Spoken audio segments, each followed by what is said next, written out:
प्यारे बच्चों, आपका हमारे YouTube channel smart education by सीवट में स्वागत है। मैं हूं चंदन भट्ट, आपके लिए लेकर आया हूं रोज की तरह आसान मेथड में कुछ नए प्रश्न। अगर आपने अभी तक हमारे चैनल को सब्सक्राइब नहीं किया है तो प्लीज़ चैनल को सब्सक्राइब कर बेल आइकन पर क्लिक कर ऑल के ऑप्शन पर क्लिक कर लें ताकि वीडियो अपलोड होते ही आपको सूचना प्राप्त हो जाए। हम सीखेंगे पाइथागोरस त्रिक, पाइथागोरियन ट्रिपलेट। तो देखो, पाइथागोरस आपने हो सकता है आपने पहले नाम सुना हो। तो पाइथागोरस ने इन संख्याओं का पता लगाया था, तो इसलिए इनको पाइथागोरस के नाम से जाना जाता है। त्रिक का मतलब क्या है? तीन संख्याओं का समूह है। ठीक है, तो तीन संख्याओं का ऐसा समूह है। देखो, मैं आपको यहाँ पर दिखाता हूँ। 3 की घात 2 में जब हम 4 की घात 2 जोड़ते हैं तो हमको प्राप्त हो जाता है 5 की घात 2। ठीक है, 3 की घात 2 में 4 की घात 2 जब हमने जोड़ा तो 5 की घात 2 प्राप्त हो जाता है। जांच कर लेते हैं होता नहीं होता है। तो देखो, 3 3 9, 4 चौको 16, 5 गुणा 5 25 होता है।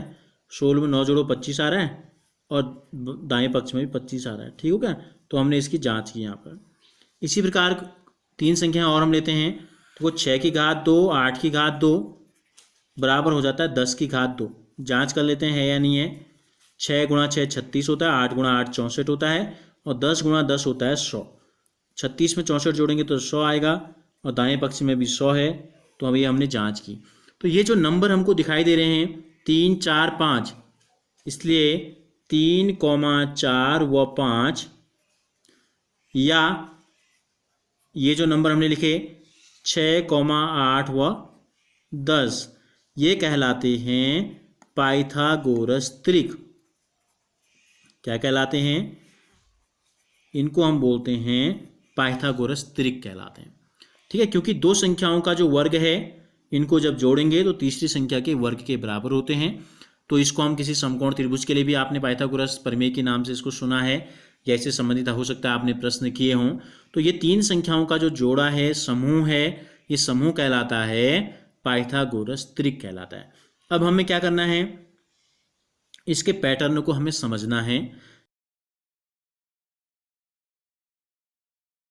तो किसी भी प्राकृत संख्या m बड़ा है 1 के लिए, यानी कि 1 से बड़ी संख्याओं के लिए नियम लागू है कि जो तीन संख्या हमने यहाँ 3 4 5 या 6 8 10 लिखी, तो इसका रूप जो होता है m के पदों में ट्वाइस m की घात 2, m-1 की घात 2 को जब हम जोड़ते हैं तो हमको प्राप्त हो जाता है m+1 की घात 2। ठीक है, आप इसको जांच भी कर सकते हैं दाएं और बाएं पक्ष की। तो ये तीनों संख्याएं यानी कि ट्वाइस m, m-1 और m+1, ये तीनों संख्याओं का जो समूह है ये कहलाता है पाइथागोरस त्रिक। इस रूप में लिखने से हमको क्या फ़ायदा होता है? हमको इसका फ़ायदा ये मिलता है कि अगर इन तीनों में से कोई भी एक हमको पता चले तो हम बाकी की दो संख्याओं को आसानी से ज्ञात कर सकते हैं। जैसा कि एक प्रश्न हमको दिया गया है, पाइथागोरस त्रिक लिखिए जिनका एक सदस्य हमको दिया गया है 6 है, या एक सदस्य 14 है, या 16 या 18। 4 सवाल हमको दिए गए हैं एक ही प्रश्न के अंतर्गत। तो क्या करते हैं, ये जो 6 है इन तीनों में से कोई एक होगा। जो 6 है वो क्या होगा? इन तीनों में से कोई एक होगा। अच्छा, यहाँ पर क्या है? ये देखो m² होता है, सॉरी मैं भूल गया इसको लिखना यहाँ पर। तो यहाँ क्या कर लेंगे, इनको m²। ठीक है, तीन संख्याएं जो होती हैं ये होती है ट्वाइस m का स्क्वायर प्लस m² - 1 का स्क्वायर, m² प्लस 1 का स्क्वायर। तो ये तीन का जो त्रिक है ये तीन संख्याएं होती हैं twice m, m² - 1, m² plus 1। अब हम क्या करना है, इन तीनों में से कोई एक संख्या है। अगर ये है, अब देखो ये क्या है, m² - 1, यानी कि m² क्या है? पूर्ण वर्ग संख्या है। m² क्या है? पूर्ण वर्ग संख्या है। पूर्ण वर्ग संख्या से एक अधिक है, ये पूर्ण वर्ग संख्या से एक कम है।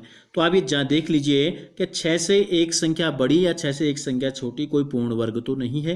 अगर पूर्ण वर्ग है तो इन दोनों में से एक होगा, नहीं तो हम इसको ट्वाइस m ले लेते हैं। ठीक हो गया। तो 6 में 1 जोड़ेंगे 7, पूर्ण वर्ग नहीं है। 6 में से 1 घटाओ 5, तो भी पूर्ण वर्ग नहीं है। तो हम क्या लेते हैं इसको, यदि इन तीन सदस्यों में से पहला सदस्य क्या है? ट्वाइस m बराबर क्या है? 6। तो इसलिए m का मान कितना हो जाएगा? 6 में 2 गुणा में था, भाग में आ गया, 2 3 6। तो हमको m का मान पता चल गया 3। तो क्या करते हैं हम, पहली संख्या हमको पता चल गई ट्रिपलेट की, दूसरी क्या है, एम स्क्वायर माइनस वन निकालते हैं। एम स्क्वायर माइनस वन कितना हो जाएगा, 3 की घात 2 माइनस वन। 3 की घात 2 कितनी होती है, 3 3 9 होती है, ऋण 1, 9 में से 1 घटाओ तो आ गया 8। तो हमको दूसरी संख्या प्राप्त हो गई 8।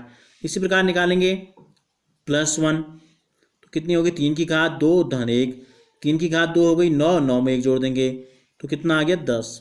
तो हमको क्या पता चल गया, हमको इस पाइथागोरस ट्रिपलेट जो हमको दिया गया है, त्रिक जो हमको दी गई है, इस त्रिक के 3 सदस्य हमको पता चल गए। पहला तो हमको दिया था ट्वाइस एम, दूसरा होता है एम स्क्वायर माइनस वन, तीसरा होता है एम स्क्वायर प्लस वन। अब इसकी जांच कर लेते हैं क्या ये सही है या नहीं है। तो क्या होता है, फॉर्मूला हमने आपको बताया था, ट्वाइस एम की घात 2 plus M square minus one की घात 2 बराबर होना चाहिए एम प्लस वन की घात 2। ट्वाइस एम की वैल्यू आ गई 6, 6 की घात 2 धन एम की घात 2 ऋण 1 का मान आ गया 8, 8 की घात 2 और इसका मान आ गया 10, 10 की घात 2। 6 गुणा 6 36, 8 गुणा 8 64। जोड़ के देखो तो यानी कि हमको पूछा था त्रिक लिखिए, तो त्रिक क्या हो गई, त्रिक आ गई हमारी ये। इसलिए ये हमने जांच की, इसलिए त्रिक लिख देते हैं 6, 8 व 10।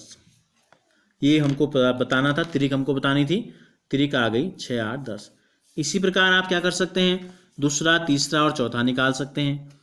देखो दूसरा, तीसरा, चौथा जो हमको दिया गया, क्या क्या संख्या हमको दी गई हैं, 14। 14 में 1 जोड़ो 15 पूर्ण वर्ग है, नहीं है।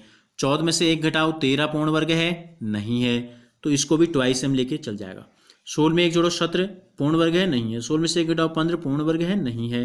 न 15 न 17, तो इसको भी ट्वाइस एम लेके चल जाएगा। 18 में 1 जोड़ेंगे तो 19 आता है, 18 में से 1 घटाएंगे तो 17 आता है।